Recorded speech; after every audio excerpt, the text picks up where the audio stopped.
ठंड में अमीर और गरीब की रजाई। नहीं माँ जी, आप हमें छोड़कर नहीं जा सकती। देखिए ना माँ जी को क्या हो गया, ये आंखें क्यों नहीं खोल रही हैं? लक्ष्मी, अब माँ इस दुनिया में नहीं रही, वो हमें छोड़कर चली गई है। एक तरीके से अच्छा हुआ, आखिरकार कब तक माँ ठंड में तड़पती। इस ठंड ने हमसे हमारी माँ जी छीन ली।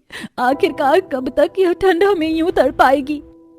माँ, दादी माँ क्यों नहीं उठ रही है? वो हमें कहाँ छोड़कर चली गई? मुझे भी दादी माँ के पास जाना है। अगर वो मुझे छोड़कर चली जाएंगी तो मुझे लोरी कौन सुनाएगा? नहीं राज बेटा, ऐसा मत कहो। आखिरकार इस ठंड ने इस गरीब परिवार के साथ ऐसा क्या कर दिया था कि परिवार के एक सदस्य की मौत ही हो चुकी थी। आइए दुख भरी कहानी को जानते हैं। बहुत ठंड लग रही है। देखो ना, मेरी इस फटी शर्ट के अंदर से कितनी ठंडी ठंडी हवाएं घुस रही है।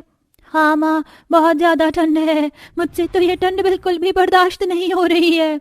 अपनी माँ की गोद में आ जाओ, फिर तुम दोनों को बिल्कुल भी ठंड नहीं लगेगी। लक्ष्मी अपने दोनों बच्चों को अपने सीने से समेट लेती है, लेकिन माँ की यह गोद भी कहां तक इस ठंड को रोक पाती। जहां एक तरफ गर्म कपड़े, रजाई और कंबल जैसी चीज न होने की वजह से पूरा परिवार ठंड से कांप रहा होता है, वहीं दूसरी तरफ भैया, ये आप कैसी कैसी रजाई दिखा रहे हैं? थोड़ी अच्छी रजाई दिखाइए ना। वो रेड वाली दिखाना, और वो बारबी वाली भी। ये वाली रजाई 10,000 रुपए की है और ये 8,000 की। दोनों ही रजाई कितनी ज्यादा मुलायम है और सुंदर भी है। भैया, ऐसी ही 2 रजाई और निकाल दीजिए। ठंड के मौसम में अपने परिवार के लिए कोमल एक बड़ी सी दुकान से रजाई खरीद रही थी।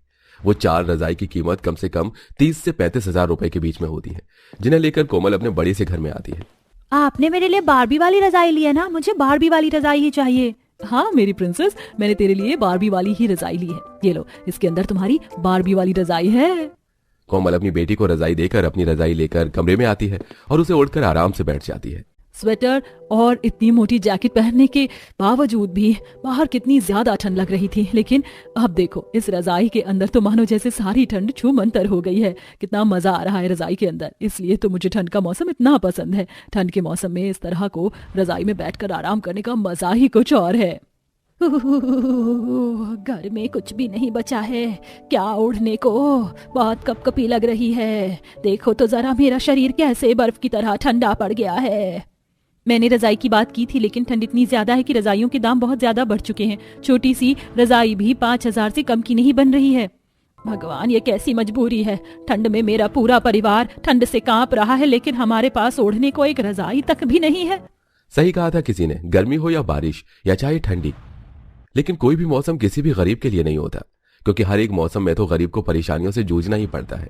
जिस तरह ठंड के मौसम में लक्ष्मी का परिवार जूझ रहा था। मैं तो इस साल के लिए नई रजाई लेकर आ चुकी थी, तो आप फिर से रजाई क्यों लेकर आ गए? अरे ये कोई ऐसी वैसी रजाई नहीं है, बल्कि ये हीटर वाली रजाई है। ये वाला बटन दबाते ही रजाई अपने आप गर्म होने लगती है। कोमल अपने पति सौरभ और बेटे नैना के साथ जैसे ही उस रजाई को ओढ़कर उसका बटन ऑन करती है, तो अपने आप वो रजाई गर्म होने लगती है, जिसे देख वो सभी काफी खुश होते हैं। और अब ठंड के मौसम का और मजा लेने के लिए कोमल जल्दी से गर्मा गर्म पकौड़े और चाय लेकर आती है, जिसे कंबल में बैठकर खाते हुए पूरा परिवार एंजॉय कर रहा होता है। कितना मजा आ रहा है ना, इसलिए मुझे ठंड का मौसम सबसे ज्यादा पसंद है। मेरा तो इस रजाई से निकलने का मन ही नहीं कर रहा है। मुझे भी ठंड का मौसम काफी पसंद है। जहां एक तरफ अमीर बहू का परिवार गर्म हीटर वाली रजाई ओढ़कर ठंड के मौसम के मजे ले रहा था, वहीं गरीब बहू के परिवार की हालत तो बढ़ती ठंड की वजह से काफी खराब हो चुकी थी। मुझे बहुत ठंड लग रही है। अब ये ठंड मुझसे बर्दाश्त नहीं हो रही है बहू। माँ जी बड़ी मुश्किल से ये 2 बोरे के टुकड़े लेकर आई थी, इसे भी मैंने आपको उड़ा दिया, फिर भी आपकी ठंड कम नहीं हो रही। अब मैं क्या करूं? सारी गलती मेरी है। अगर मैं किसी अच्छी जगह काम करता तो आज यूं मेरे परिवार को ठंड में यूं कम कपाना नहीं पड़ता। सारी गलती मेरी है। आप मेरे जाने का समय आ गया है। तुम सब अपना ध्यान रखना। नहीं माँ जी, आपको कुछ नहीं हो सकता। मैं आपको कुछ नहीं होने दूंगी। अखिलेश जी, जल्दी से डॉक्टर को लेकर आइए। अखिलेश इससे पहले डॉक्टर के पास जाता कि तभी कलावती अपनी आखिरी सांस लेती है। सारा परिवार कलावती की बर्फ जैसी ठंडी पड़ी लाश के सामने रो रहा था। भगवान, तू इतना निर्दयी कैसे हो सकता है? आखिरकार तू गरीब से चाहता क्या है? या तो हमें खुशी से जीने दे, या तो हमें अपने पास बुला ले। ऐसे तड़पा तड़पा के मत मार भगवान, हमें मत मार। जहां ठंड में रजाई न होने की वजह से गरीब बहू के परिवार में मौत हो चुकी थी, वहीं अमीर बहू का परिवार तो इस ठंड में अपनी अलग अलग रजाई में ठंड के मौसम को एंजॉय कर रहा था। ऐसे ही वक्त गुजरता रहता है और एक दिन, अरे, आप ये इन बोरों में क्या लेकर आए हैं? मैं जिस सेठ के खेत में काम करता हूं ना, आज उसकी फसल कटी थी। फसल का जो धान बचा था सेठ ने मुझे फेंकने को कहा था, लेकिन अंधेरा काफी हो गया था और बाहर ठंडी बहुत हो रही थी, इसलिए मैं घर ले आया।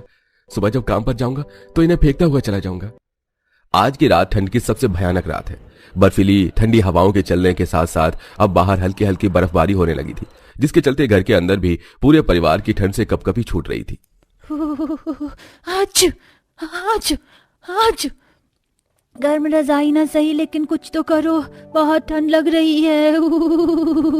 अपने बच्चों को ठंड में कंपकपाता देख लक्ष्मी काफी ज्यादा परेशान हो रही थी। उसे कुछ समझ नहीं आ रहा था कि वो क्या करे। तभी अखिलेश की नजर धान से पड़े उन बोरों पर जाती है, जिन्हें देख अखिलेश जल्दी से एक कढ़ाई लेता है और उसके अंदर थोड़ा सा धान निकाल कर उसे जलाने लगता है। वो थोड़ी सी धान काफी लंबे समय तक जलती है, जिसके चलते पूरे घर के अंदर काफी गर्माहट पैदा होने लगती है और पूरा परिवार आराम से अपने हाथ पैर तापता है। चलो, कम से कम आज की रात तो बच्चे चैन की नींद सो गए, लेकिन कल क्या करेंगे? लक्ष्मी अगले दिन रजाई बनाने वालों की दुकान पर जाती है, लेकिन हर जगह काफी ज्यादा दाम बढ़े हुए थे, जिसके चलते लक्ष्मी उदास होकर वापस घर लौट रही थी कि तभी लक्ष्मी कुछ रजाई बनाने वालों को देखती है, जो उनके साथ साथ रजाई में छोटे छोटे कतरनों को भी भर रहे हैं। लक्ष्मी काफी देर तक उन्हें देखती है और तभी अचानक लक्ष्मी के दिमाग में एक ख्याल आता है और वो भागते हुए घर आती है और अपनी कुछ साड़ियों को निकालती है। अगर इन साड़ियों के अंदर मैं घर में रखी हुई छोटे मोटे कतरन और इस धान को भर दूं, तो इतने सारे धान की घास की वजह से थोड़ी बहुत गर्माहट तो पैदा होने लगेगी। लक्ष्मी ज्यादा न सोचते हुए अपनी साड़ियों के कोनों को सिलकर उसके अंदर छोटे मोटे कपड़े और अपने पति की लाई हुई धान की घास से भर देती है। और अब सब जैसे ही लक्ष्मी की बनाई हुई धान की घास की रजाई को ओढ़ते हैं तो सबको हल्की हल्की गर्माहट महसूस होने लगती है। अब मुझे इसमें ज्यादा ठंड नहीं लग रही है। अरे, घास की रजाई होने की वजह से ये ज्यादा हवा तो नहीं रोक पाएगी, लेकिन कम से कम अब हमें ठंड से यूं कपकपाना तो नहीं पड़ेगा ना। सारा परिवार कड़कड़ाती ठंड में घास की बनी हुई रजाई में जैसे तैसे करके अपना गुजारा चला रहा था। रजाई के साथ साथ लक्ष्मी उस धान की घास से अपने बच्चों के लिए स्वेटर भी बना देती है। वहीं दूसरी तरफ, ओप्स, सॉरी मम्मी, गलती से मुझसे इस रजाई पर दूध गिर गया, मेरी वजह से सारी रजाई खराब हो गई। नैना बेटा, कोई बात नहीं, इसमें इतना डरने वाली क्या बात है, तुमने जानबूझकर थोड़ी ना किया है। मैं तुम्हारे लिए दोबारा से बिल्कुल ऐसी रजाई लेकर आ जाऊंगी। चलो, अब मैं इसे फेंक देती हूँ। कोमल सिर्फ थोड़ा सा दूध गिरने की वजह से नई महंगी रजाई को यूं अपने घर के बाहर रखे कूड़ेदान में फेंक रही होती है कि तभी कोमल की पड़ोसन संगीता उसके पास आती है।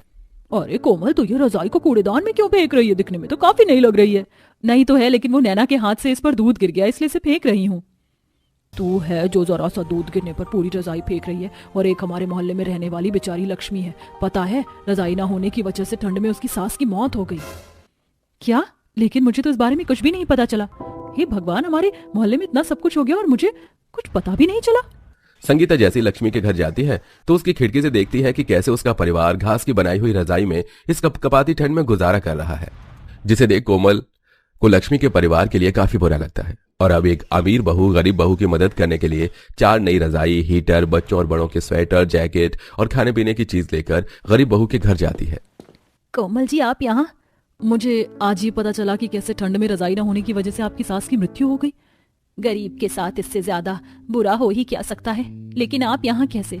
मैं आपके परिवार के लिए एक गर्म कपड़े, नई रजाई, हीटर और कुछ खाने पीने का सामान लेकर आई हूँ। पड़ोस में रहने के बावजूद भी आपने मुझे कुछ नहीं बताया। ऐसी हालत में एक पड़ोसी अगर पड़ोसी के काम नहीं आएगा तो कौन आएगा? इसे रख लीजिए।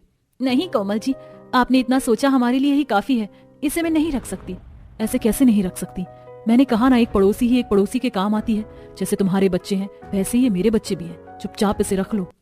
अपनी अमीर पड़ोसन को अपनी यूं मदद करता हुआ देख लक्ष्मी की आंखों में आंसू आ जाते हैं और अब लक्ष्मी उन सभी सामान को रख लेती है। पूरा परिवार गरीब पहली बार नई रजाई ओढ़ता है और हीटर के सामने बैठता है, जो उनके लिए किसी स्वर्ग से कम नहीं था। और अब ठंड के मौसम में अमीर बहू के साथ साथ गरीब बहू के परिवार के पास भी एक अच्छी और नई रजाई थी। अच्छा दोस्तों, आपको रजाई में बैठे बैठे क्या खाना सबसे ज्यादा पसंद है? हमें कमेंट करके जरूर बताइएगा।